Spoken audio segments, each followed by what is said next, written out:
Today, we're looking at a story that's a continuation. It's like part two of this interaction Jesus had with the Pharisees. And just like as a quick reminder, at the beginning of the story, the Pharisees had criticized Jesus' disciples because they weren't washing their hands like the custom of Jewish people. And Jesus corrected them and said, "You that like if you value your traditions and your customs more than God's commands, you've got things backwards, and that your heart is far from God." Now, Jesus is done talking to the Pharisees and is now going to kind of give another teaching or another application of this to the crowds that are with him. Okay. So in verse 14, it says, "Then Jesus called to the crowd to come and hear. 'All of you listen,' he said, 'and try to understand. It's not what goes into your body that defiles you. You are defiled by what comes out of your heart.' Then Jesus went into a house to get away from the crowd, and his disciples asked him what he meant by the parable he had just used. 'Don't you understand either?' Jesus asked. 'Can't you see that the food that you put into your body cannot defile you? Food doesn't go into your heart, but only passes through the stomach and then goes into the sewer.' By saying this, he declared that every kind of food is acceptable in God's eyes." Now, just really quickly, to clarify what's happening, if you remember, what the Pharisees were criticizing the disciples about was washing their hands. And the reason they were criticizing them about this is because Jewish law, Old Testament law, said that Jewish people, there were certain kinds of foods they were not supposed to eat, things like pork and certain kinds of shellfish, I'm pretty sure.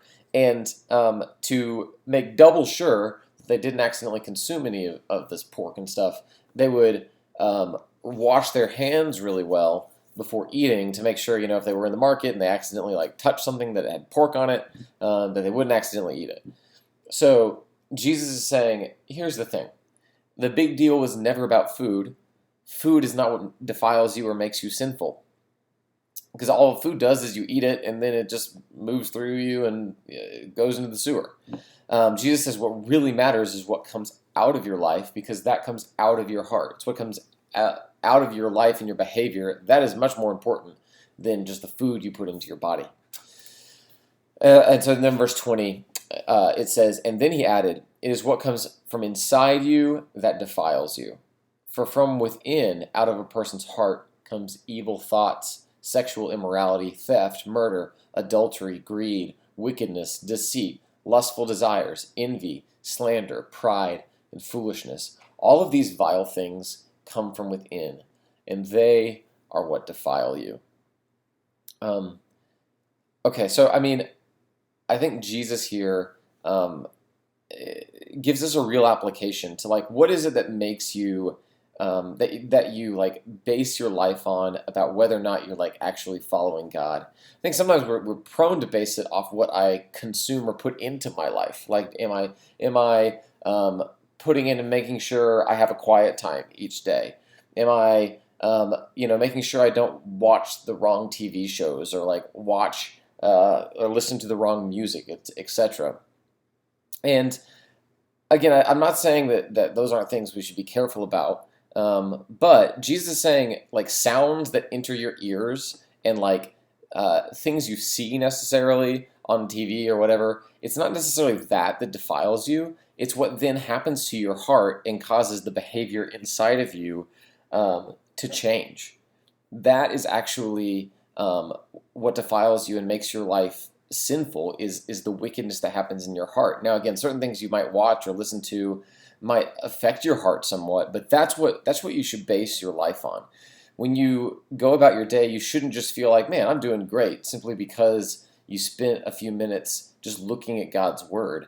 If you're not letting it shape you and transform you from the inside and turn you into somebody who lives a loving, holy life that strives to love God and love other people, then whatever it was you put inside you, whether it was putting in the word or putting in, I don't even know, whatever kind of music or whatever, it doesn't really matter. And here Jesus is saying if you look at your life and what comes out of your heart and out of your life are things like evil thoughts and lust and sexual immorality, things like greed, like a desire for money and like worldly things. Things like uh,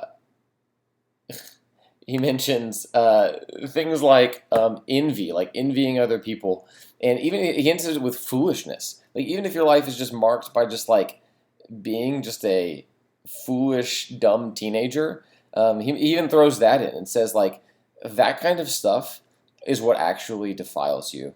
So as you go about your day, what are you kind of judging your life based on? Is it just about like the things you consume, or is it about what your life actually looks like and how you treat other people and how you treat God, like how you spend time with Him? Because Jesus says that's what a true holy life is like. It's not just about being super careful about what you consume. So that I think is kind of the application from the story here in Mark.